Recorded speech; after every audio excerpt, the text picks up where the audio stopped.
What's up les bibros, c'est Olivier et Sylvain des parents du bro, et aujourd'hui on se retrouve pour une nouvelle vidéo spéciale. Mais attends, avant de commencer tout de suite, il faut mettre les choses en place. Ouais, nouvelle saison 2022-2023, nouveau nom, Bibro Show. À chaque fois que les gens nous demandaient mais c'est quoi votre deuxième chaîne, on disait The Parody Bro Show.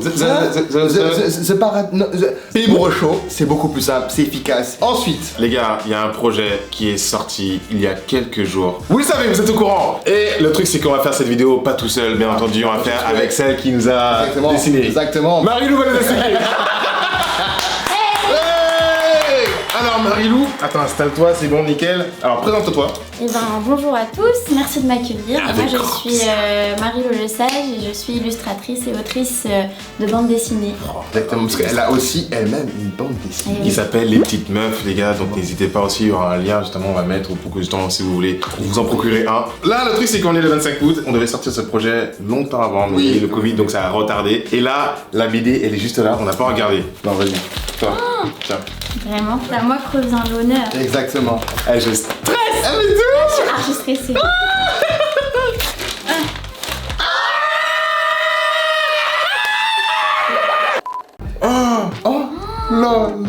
La BD est disponible partout, dans toutes les Partout. librairies, que ce soit même aussi Fnac, Carrefour, Cultura, Leclerc, partout. même sur Amazon également. Merci énormément à Michel Lafon, on Merci travaille beaucoup. avec eux sur ce projet depuis très longtemps. Alors les gars, on fait juste une petite pause de la vidéo, on lit. Ouais, on lit.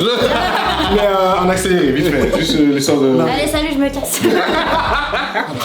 Bon, on a ouvert la BD, Oui. mais il faut qu'on apprenne un peu à connaître Marilou justement, d'accord? On va faire un challenge, donc ce sera des anecdotes, d'accord? Il y a eu pas mal de personnes qui l'ont fait, notamment McFly et Carlito, surtout Jimmy Fallon parce qu'on aime regarder justement toutes ces talk émissions. Donc il faudra donner 3 anecdotes, et une seule est vraie. Et nous on va devoir deviner. Si tu ne trouves pas par exemple si c'est vrai ou faux, tu devras boire un petit liquide que le jury a concocté, et ça peut être quelque chose de très dégueulasse. Ah non, Oui! j'étais pas au courant. T'es pas au courant. Est-ce que vous êtes prêts? Est-ce que t'es prête, Marilou? Bah ouais, hein. Ah, elle a mis de l'eau, c'est bon. On va prendre de l'eau, c'est ça le truc. Guys,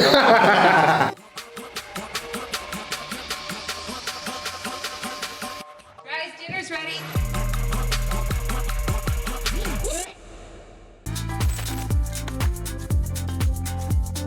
Bon bah c'est parti, hein. C'est parti. On t'écoute. Dans ma famille, on est tous branchés musique, cinéma, etc.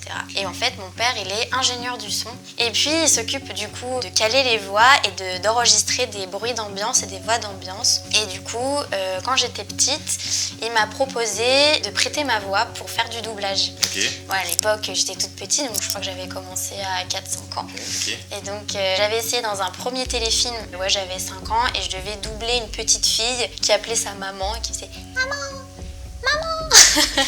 Voilà, donc j'avais fait un deuxième doublage après, quelques années après, 7-8 ans, avec un groupe d'enfants. Et on devait faire comme si on jouait tous ensemble, faire ouais, trop bien. Ouais, ok, ouais. Voilà, rire Ouais, le bruit de fond, ensemble, ouais. etc. Enfin voilà, j'ai des petites anecdotes comme ça. Et puis j'ai continué à faire un peu de doublage jusqu'à l'adolescence. Et du coup, moi j'ai continué de faire des voix d'enfants un peu dans des téléfilms, notamment des téléfilms américains. Et mon père s'occupait de faire les enregistrements. C'était souvent des voix d'enfants. Il y a eu FBI, il y a eu NCIS. Ah oui, j'ai fait un petit peu aussi dans Les Sorciers de Waverly Place. Je sais pas si vous regardiez sur Disney. On était super fan de ça. Oui, oui, Voilà. ok. Pareil, c'était à chaque fois des petits groupes d'enfants, c'était des Ok. ambiances, Donc on a etc. sûrement déjà entendu. Ok. C'est l'anecdote préférée en tout cas. Ça c'est ta première anecdote ça? Oui, après voilà, je me suis arrêtée là. Ok, justement il faut que tu donnes les 3 d'un coup. Deuxième anecdote. Donc moi j'ai failli mourir 3 fois quand j'étais petite.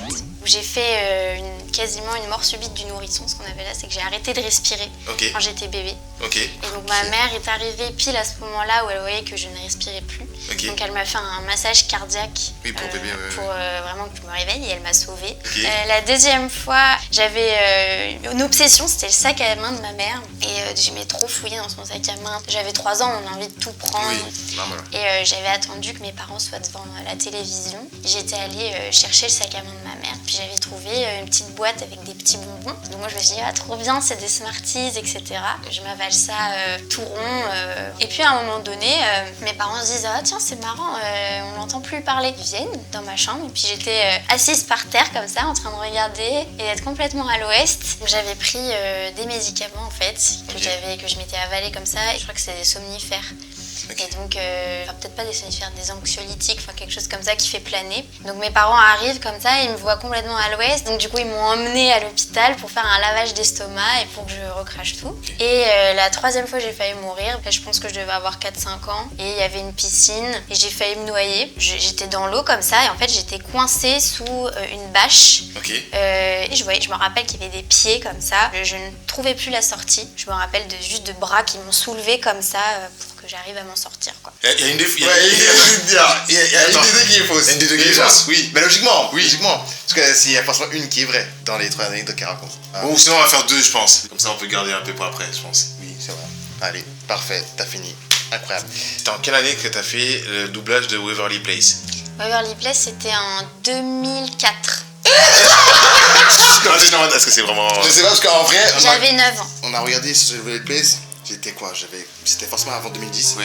Ouais. Et c'était, ouais. tu te rappelles l'épisode ou pas, non? On était un petit groupe d'enfants et il fallait manger le plus de burgers possible. Ok. Et voilà, et du coup, nous, l'ambiance des enfants derrière, c'est qu'on devait les encourager. C'était les 2 frères qui devaient manger le burger le plus vite possible. Franchement, pour moi, je suis déjà fixé. Ah ouais? Oui, je suis déjà fixé. Ok. Vas-y. Pour moi, Ouais. l'histoire des doublages est vraie. Et où elle a fait mourir, pour moi, c'est faux. Pour moi, c'est ça. Moi, c'est l'inverse. Sûr? Ouais. Mais non, Olive! Je me rappelle pas du tout de l'épisode où ils mangent comme ça, hein, les Je suis là, mais en fait, comment elle donne beaucoup de détails alors que l'autre, elle hésitait beaucoup. Pour moi, c'est ça. Genre en mode, c'est des somnifères. Ah, mais non, c'est pas des somnifères, ce sont des hantes. Je sais plus c'est quoi, non. Et par rapport à cette nouvelle pays, c'était très précis. Elle avait 9 ans, son père a fait ci, ça. Épisode tas dans le restaurant, il y a eu des 2 frères, tac. Et la date précise 2004. Pour moi, c'est ça qui est vrai. Et le deuxième, pour moi, c'est faux. Pour moi! Après, je sais. Vas-y, dis-moi. Toi, c'est quoi pour toi? Moi, c'est l'inverse. Pourquoi? Je sais pas. Arrête. Je sais pas. Je suis en train de réfléchir. Ok, moi, j'ai déjà ma décision. Moi, je dis l'inverse. Sûr? Ouais. Pour moi, le doublage, c'est vrai. Pour toi, c'est les morts qui sont vrais. Ouais. Alors? J'ai vraiment failli mourir 3 fois. Et doublage, c'est faux. Et le doublage, c'est vrai, mais pas tout. Ah non. Il y a quoi qui est vrai alors? Alors moi, j'ai fait que du doublage 2 fois, donc où j'appelle maman, Ouais. comme ça. Et la voix d'ambiance avec les enfants, par contre, j'ai jamais doublé NCIS. Non mais je le savais. Je me doutais parce que quand elle a dit que par rapport à mourir 3 fois, elle sentait l'émotion, tu vois. Mais si non, l'épisode d'hamburger, c'est faux ça. C'est complètement Voilà. faux. En fait, si c'était flou pour les morts, c'est parce que je m'en rappelle plus trop. Donc du coup, j'ai essayé de me rappeler. Mais c'est vrai, tout est vrai. Hein. Bon bah Steven. Ok. Oh non, j'ai seum. Oh non. Est-ce que t'es prêt, Steve? Non, je suis pas prêt. Non, arrête, jure.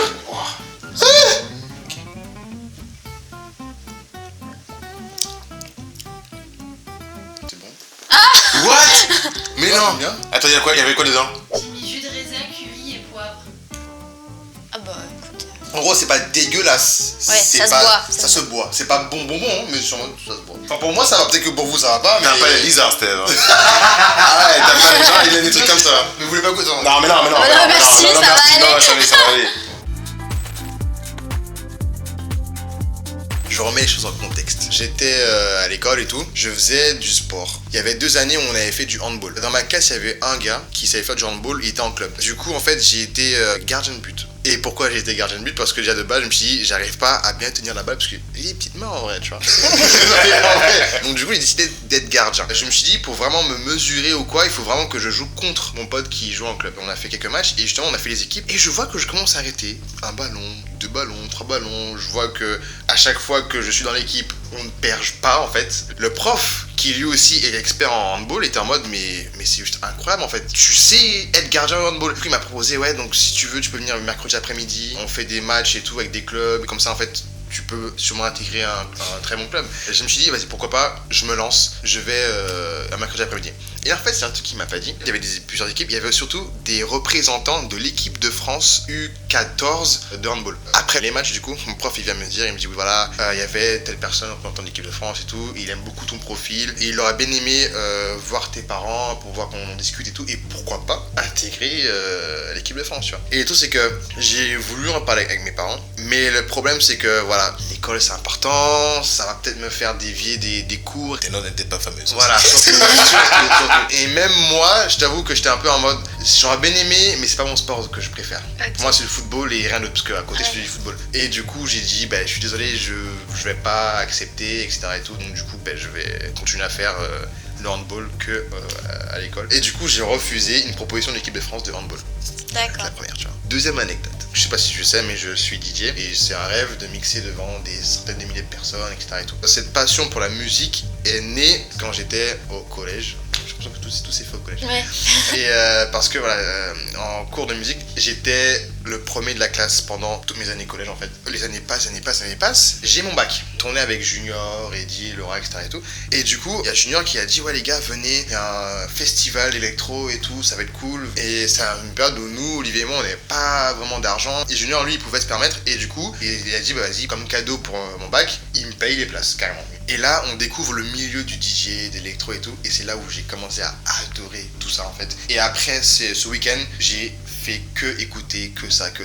Et depuis, je suis dedans. Voici la deuxième anecdote. Ok. Laquelle est vraie? Comment tu peux expliquer que tu sois en train de jouer au lycée et que là d'un coup on te propose de rejoindre l'équipe nationale de France en une seule fois? Parce que comme je dis, le prof il est dans le milieu du handball. Il fait prof de sport, mais en même temps c'est comme le handball, c'est pas hyper bien développé. Il fait deux métiers en même temps. Et du coup, vu qu'il a pas mal de contacts et tout, et il a même eu un tournoi justement, il m'a intégré dans une équipe. Et justement il y avait des représentants de d'autres clubs et justement de l'équipe de France. Par exemple, dans le milieu du foot, moi quand je Ça se fait souvent ça. Ça, en gros, c'est un peu comme si c'était des journées de détection en fait. C'est là où ils recrutent les gens en fait, c'est tout. Et pour la deuxième anecdote, quel instrument tu jouais? Enfin, mais qu'est-ce que tu faisais? La flûte. T'entraînais à la flûte? Mais what? Mais qui s'entraîne à la flûte? Moi? La flûte à bec. Ah Donc ouais. oui, la flûte à bec. D'accord. Et c'était quoi le festival où vous êtes allé? Lollapalooza, à Paris. Lollapalooza, ok. Et c'est quoi tes références de DJ? Yellow Claw, DJ Snakes, on les avait tous vus. On avait vu les meilleurs DJ dans Lollapalooza. Alors je pense que celle qui est vraie c'est la deuxième et la première est fausse. T'es sûr? Oui. Ah putain. T'as raison. Mais alors du coup la première j'ai un peu modifié quand même. J'ai pas été repéré par l'équipe de France, mais ils voulaient quand même m'intégrer dans un club. Non, parce que l'équipe de France c'était un peu gros. Hein. Non, mais c'était un peu gros. Ça peut, parce que comme au foot ça peut se faire en fait. Au foot ça se fait aussi, ça genre de choses. Mais bon, j'avoue c'est un peu gros. Et la deuxième, oui elle est vraie, 100% vraie. Tu dois encore boire? Ça sent? Oh. Petite gorge, allez, vas-y. Bois. Ah, Dave. Si tu vomis, vidéo YouTube, c'est bien pour la miniature. Coco. Non, ça. déteste la Coco de coco, lait d'amande. Les d'amandes. Ah ouais, les Ouais, dames. sauce soja, Soja, un petit peu d'huile raisin jus de raisin. et c'est tout. C'était En bien. vrai, moi c'est que des trucs que j'aime séparés. Ah, c'est pareil, c'est bien, mais Ouais. collé, non.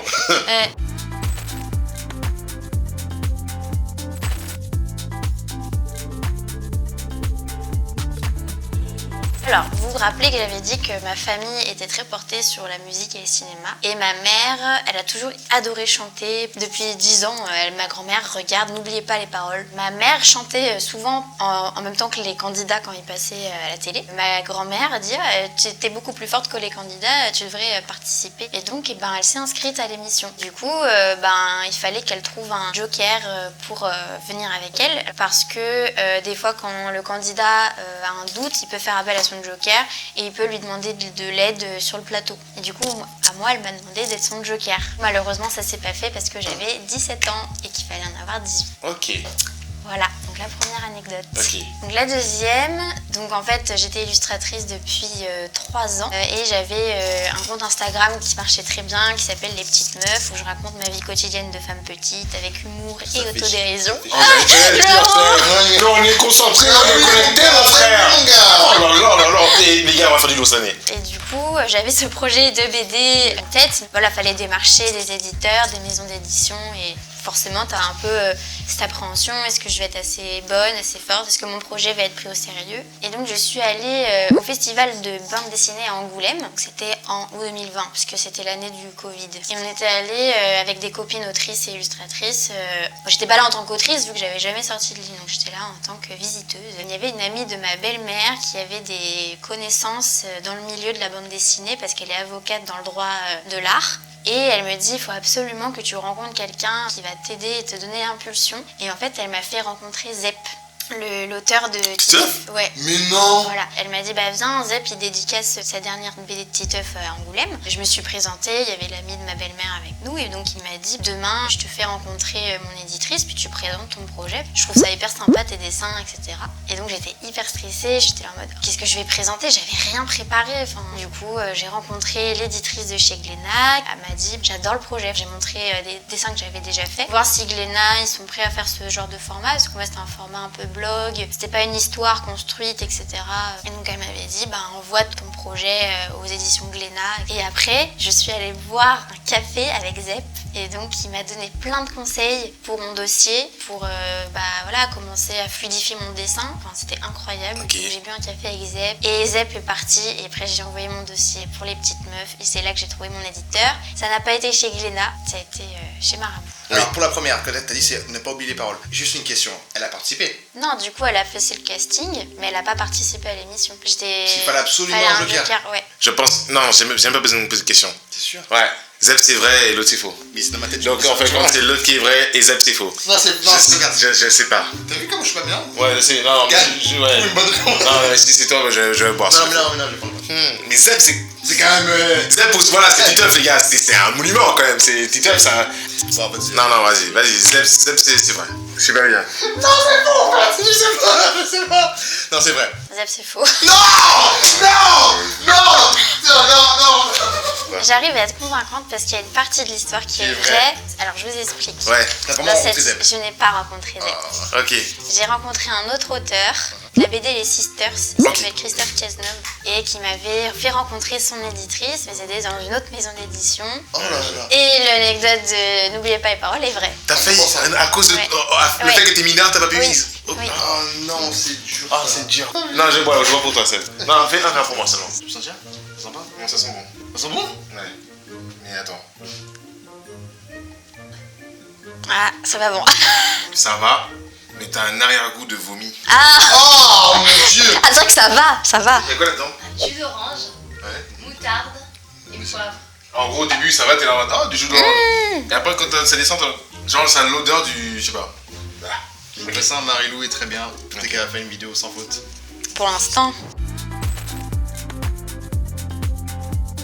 Je vais dire 2 anecdotes. Très Ok. courtes, très efficaces. Ok, courte et efficace. Voilà, première anecdote. Vin Diesel nous a proposé de jouer dans Fast and Furious 10. Wow, ok. Deuxième anecdote. J'ai eu une bourse pour une école de cinéma américain et j'ai dit non. Ok, alors, Vin Diesel, il vous a proposé quel rôle? Juste de participer au De film. participer, et c'était Ouais. à quelle occasion qu'il vous a C'était lorsqu'on proposé? était allé à Miami pour le film Fast and Furious 9. On était ambassadeur avec Universal. Et tellement ça a matché parce que voilà, Vin Diesel c'est très carré pour tout ça. On a fait rire, tout ça. Il nous a dit c'était super parce qu'on l'a eu au culot. D'accord, et c'était quand? On est parti le 28 janvier. Ouais, on est rentré en février. On est rentré le 4 février. Ok, et l'école de cinéma, elle est où? C'est New York Film Academy. En gros, on est allé pour une compétition d'art du spectacle. Et en gros, on est allé participer. Je me suis habillé en maman bro pour faire un truc d'acting. Ils ont kiffé, tout ça. Et, C'est qui? C'est qui? C'est un jury? Non, mais Ah nous oui. deux, ouais. On était partis en même temps. Comme après, ils ont entendu que justement on faisait des vidéos ensemble. Donc, ils ont dit que vas-y, on fait un pack des deux, quoi. Tu vois, 2 poules prudents. Et en gros, pour nous offrir une bourse et pour 22 € de dollars. voilà, réaliser notre rêve d'être acteur. Et on a dit non. Et c'était qui? C'était un jury Ah, d'acteurs? c'était un jury, c'est la New York Film Academy, donc c'est une grosse école où il y a énormément d'acteurs qui sont passés par là. Mais Vin Diesel, il est sympa. Ouais. Franchement, ouais. C'est chaud, les gars. En vrai, je Est-ce sais que quoi, vous c'est êtes chaud. là, vous êtes convaincant parce qu'il y a plein de détails dans les deux. Ouais, là je t'avoue, on a été vraiment fort pour essayer de te faire perdre juste sur celle-là. T'as été très fort. C'est gros, Fast Ouais. and Furious. Et l'autre, Ça on sera un refuse une succès. bourse, Ouais.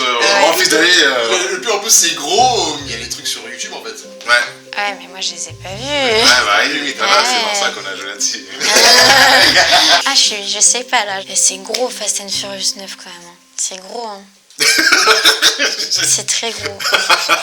Mais je suis sûre que c'est un piège, je sais pas pourquoi. On a tenté un truc, on s'est dit vas-y, on va se faire comme ça. N'importe lequel que tu choisis, tu verras. Bah là, ça va être un peu au pif. Hein. Parce que, en vrai, l'école de cinéma, pourquoi pas? Ça me semble pas tant. Ah, quand même, hein, je veux dire en mode, c'est un rêve d'aller aux Bah États-Unis. oui. On a gagné quasiment la compétition. Ouais. J'ai été champion du monde. Champion du monde. Ouais. J'ai le trophée chez moi, le seul bien. Champion du monde de quoi? Du coup, d'acting? Acting, ouais. Par rapport à des soixantaines de pays, tout ça. En vrai, Vas-y, je vais tenter un truc, hein, je sais pas. vas-y. Mais je pense que la deuxième anecdote est fausse. C'est vrai. C'est vrai? C'est vrai. Mais c'est vrai, mais dans le sens où, comment on peut t'expliquer ça? On est allé au culot, on nous a dit oui, amenez les papiers et tout ça. Mais t'es en mode, hein? Mais c'est vrai que c'est faux. Mais c'est faux. Ah. Les deux, en fin de compte, sont quasiment Ah. vrais. Les deux sont quasiment vrais. Donc, Fast and Furious. C'est vrai, mais en c'est étant faux. Parce qu'en vrai, il a pas vraiment proposé. En Ouais. fait. Oui, En d'accord. gros, c'était vraiment pour faire un piège pour Ah voir oui.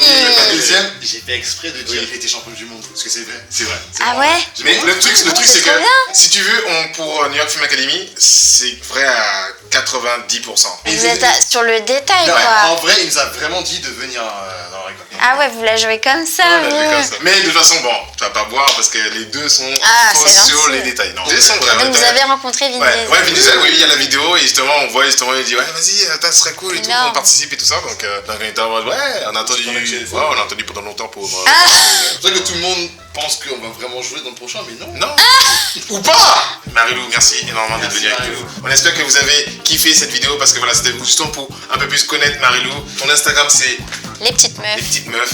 Il y a sa BD également. Il y a la BD surtout avec qui on a collaboré ensemble, qui est sortie. Donc allez-y dans toutes les librairies, magasins. Sur internet, partout, les gars. Merci beaucoup, Michel Lafont. Merci. Merci beaucoup, Victor. C'est grâce à toi. L'équipe Pibro qui vous avez créé. Merci voilà. à vous. Abonnez-vous à notre chaîne Pibro Show. Allez sur le site lespardigo.com pour vous habiller un peu au mannequin. Et aussi acheter la BD Les Parents de Thibaut, ils sont vrais. Et sur ce, les gars, ciao.